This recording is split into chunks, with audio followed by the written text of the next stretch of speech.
Hey, so it is your girl Shy coming with another episode for abuse. If you guys did not know, or for those who are new, abuse is ambitiously brave and unapologetically spiritually elevating daily.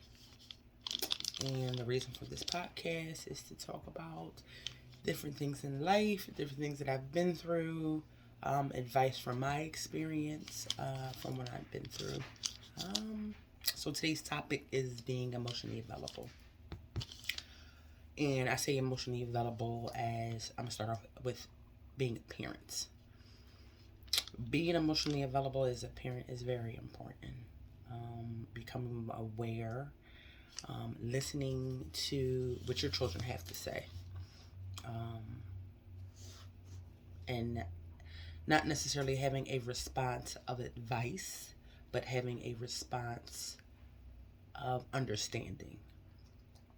Sometimes your children may come to you with things that you have never been through or that you may not understand.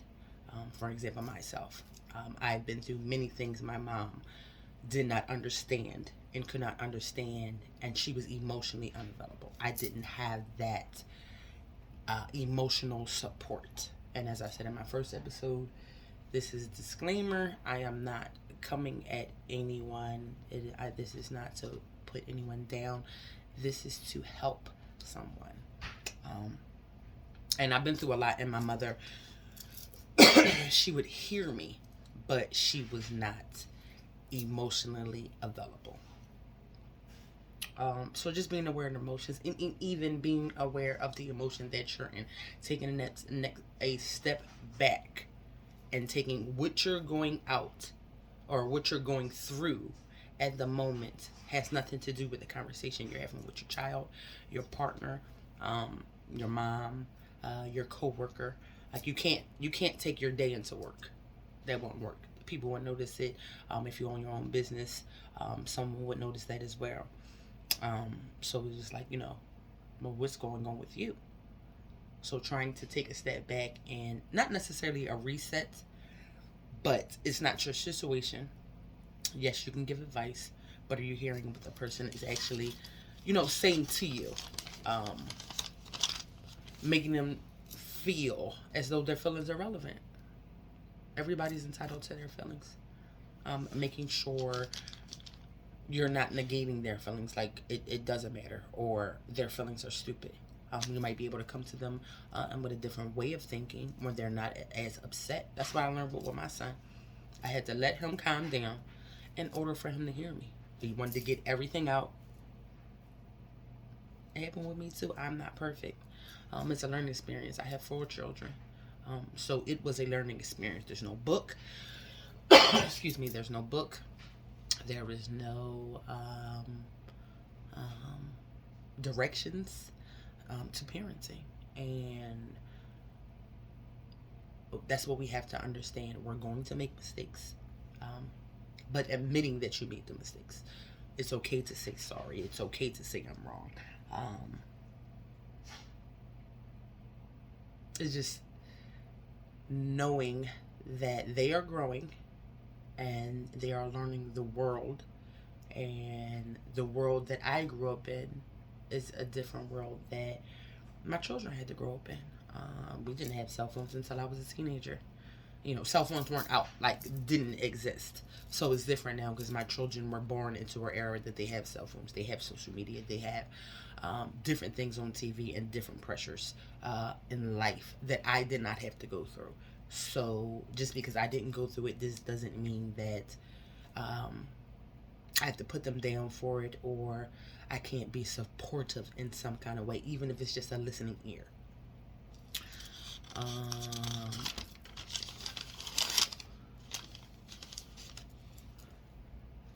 And like I said before, even my oldest son, about disagreements, I think a lot of our disagreements came from me not listening. And once I learned that, oh, I'm not listening. Am I hearing how he feels? Whether I agree with it, whether it's wrong, I'm just answering. I'm not listening. And I had to come to a point where it was just like, yeah, you gotta kind of just listen. It's not hard to listen. It's something that you have to work on, and be aware of. It's being aware of your surroundings. You're not just here by yourself. You're not just in the block. You're not just taking care of yourself. And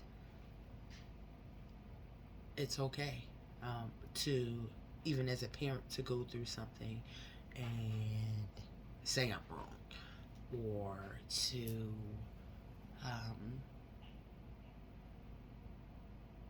just genuinely have a conversation with your kids. Like growing up, I wasn't spoken to. Like it was no, and you can, and I didn't understand. It was about the explanation or that type of support. So I try and do that different. Not saying I do anything perfectly. I'm saying I did this because I wasn't heard, and I didn't go to my mother with a lot of things because I knew it wasn't going to be that catch of nurturing. She wasn't nurturing. And that becomes trauma. So it was just like, okay, I have to handle it by myself. So a lot of people say, oh, Shaseeyah, you're so strong. No, I just always had to get through it alone. It was something alone, whether it would be seeing a lady die when I was younger, or if it was the sex trafficking thing, or if it was a disagreement or something I'm going through in life, or something I didn't want to do. I was in dance school. I was in all types of church things. And I take that now as I listen to my kids or what they want to do.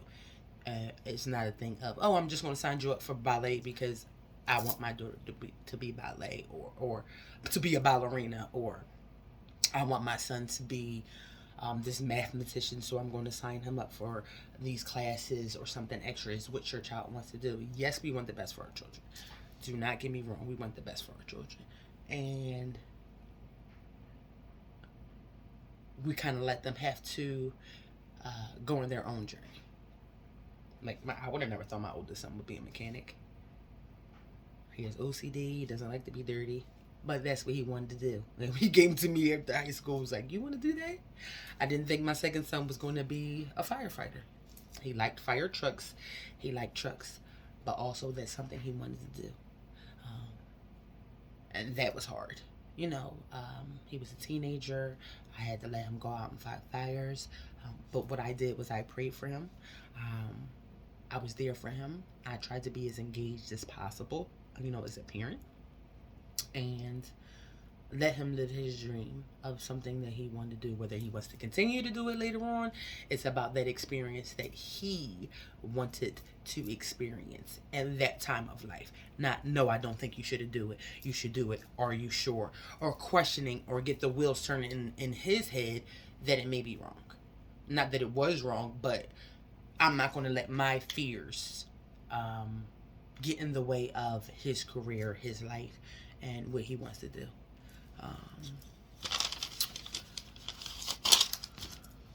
Just being present. Presence is important. Being present.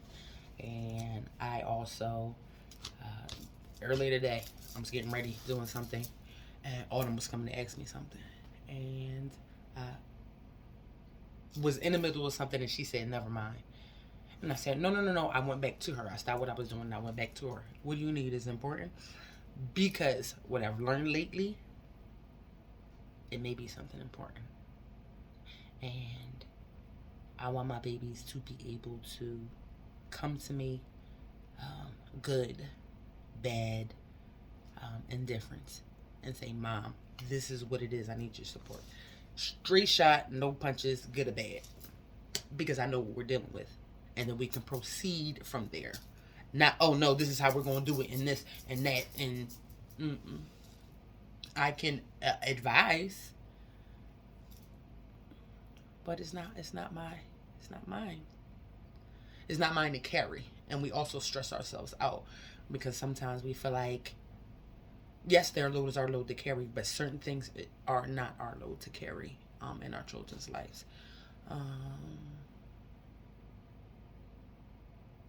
I'm sure, I have done things in my life that my children don't agree with. And I'm willing to listen and talk through their trauma. So it's just about being emotionally available. Again, I'm not perfect, but I have been through it. I see it now out in this world. And we have to understand these children are our futures. And with hopes, we can help them ease a little bit of life. So that is today's episode of Abused, Ambitiously Brave, and Unapologetically Spiritually Elevating Daily. And I'll see you guys in episode 3.